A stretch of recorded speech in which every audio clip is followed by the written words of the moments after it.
অপেক্ষার প্রহর গুনছেন ভারতীয় দর্শকরা। খুব শীঘ্রই ভারতের প্রেক্ষাগৃহে মুক্তি পাচ্ছে দেশের ব্লকবাস্টার হিট সিনেমা তুফান। কুরবানির ঈদে মুক্তি পায় রায়হান রাফি পরিচালিত সিনেমা তুফান। দুষ্ট কোকিল ডাকে রে। সিনেমাটির কেন্দ্রীয় চরিত্রে অভিনয় করেছে সাকিব খান। সিনেমার গুরুত্বপূর্ণ চরিত্রে অভিনয় করেছে চঞ্চল চৌধুরী। আছেন দুই নায়িকা, ঢাকার মাসুমা রহমান নাবিলা ও কলকাতার মিমি চক্রবর্তী। সিনেমাটি মুক্তির পরই প্রেক্ষাগৃহগুলোতে দর্শকের উপচে পড়া ভিড় ছিল চোখে পড়ার মতো। টিকিট না পেয়ে রাজধানীর মধুমিতা হলে ভাঙচুরের ঘটনাও ঘটেছে।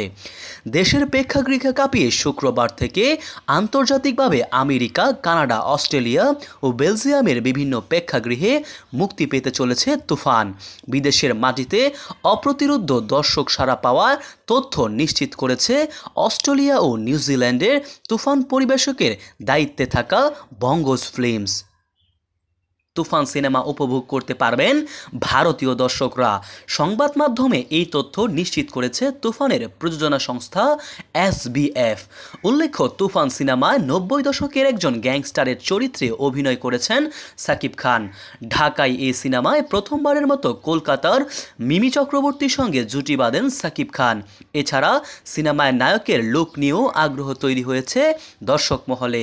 তাই সিনেমা বোদ্ধারা বলছেন ভারতের মাটিতেও ঝড় তুলবে তুফান।